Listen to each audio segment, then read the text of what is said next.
Saya, Isolnis Tumorang dengan nomor induk mahasiswa 20450 ingin membacakan tentang peralihan hak atas tanah atau primer melalui pembagian hak bersama.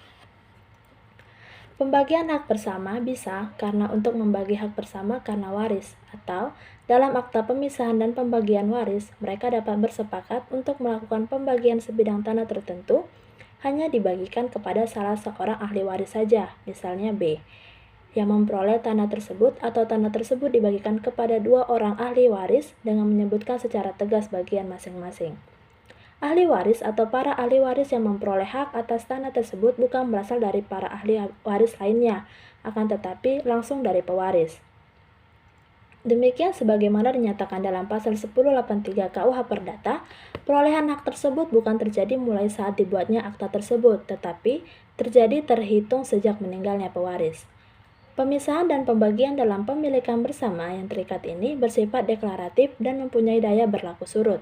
Jadi, di sini peralihan hak tersebut dari pewaris kepada ahli waris yang memperoleh tanah tersebut, bukan dari para ahli waris kepada ahli waris yang memperoleh hak tanah tersebut. Hal ini mungkin kurang dipahami oleh sebagian pejabat BPN, pejabat yang berkaitan dengan pelaksana pembayaran BPHTB notaris dan PPAT.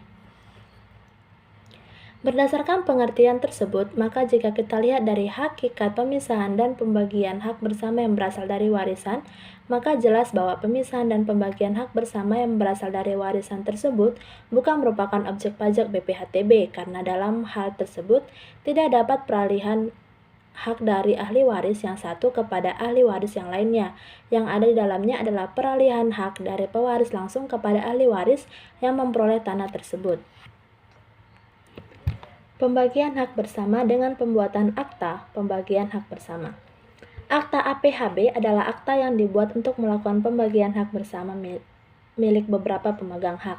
Dengan dilakukannya pembuatan akta APHB, maka terjadi peralihan hak salah seorang atau beberapa orang di antara pemegang hak bersama tersebut kepada salah seorang atau beberapa orang lainnya dari pemegang hak bersama yang bersangkutan. Dengan dibuatnya APHB, maka jelas di sini pemisahan atau pembagian yang dilakukan berdasarkan APHB merupakan objek BPHTB sebagaimana dimaksud dalam pasal 85 ayat 2 angka 7 Undang-Undang Nomor 28 Tahun 2009 tersebut, dan karenanya terutang BPHTB yang harus dilunasi sebelum dibuatnya akte APHB tersebut.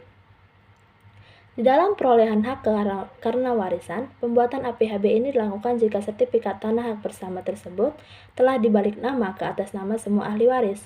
Misalnya, ke atas nama B, C, D, E, akan tetapi kemudian B, C, dan E menyerahkan haknya kepada D. Penyerahan hak dari B, C, E kepada D tersebut dikenakan PPH maupun BPHTB. Balik nama sertifikat tanah ke atas tanah salah seorang ahli waris.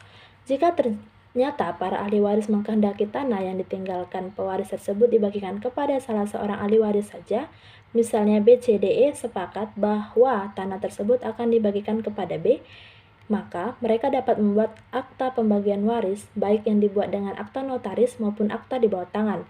Selanjutnya, berdasarkan surat keterangan waris dilengkapi dengan akta pembagian waris tersebut. Sertifikat atas tanah pewaris dapat langsung dibalik nama ke atas nama salah seorang ahli waris, yaitu B.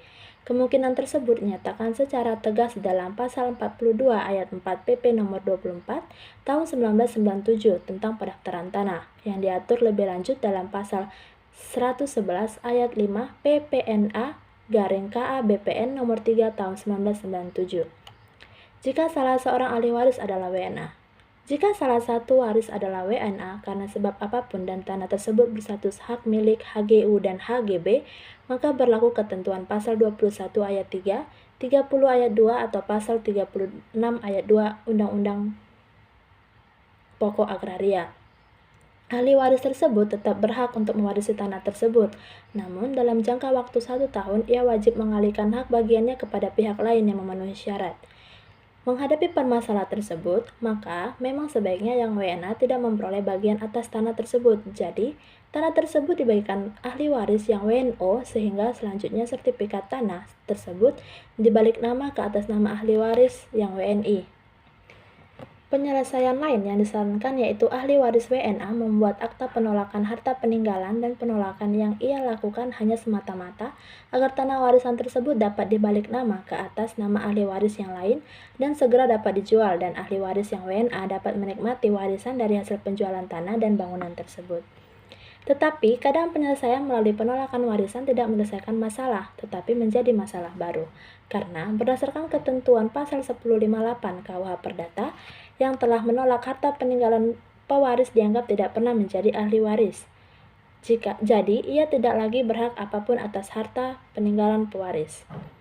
Ia tidak hanya tidak berhak atas tanah tersebut, akan tetapi ia juga tidak berhak atas harta pewaris yang lainnya.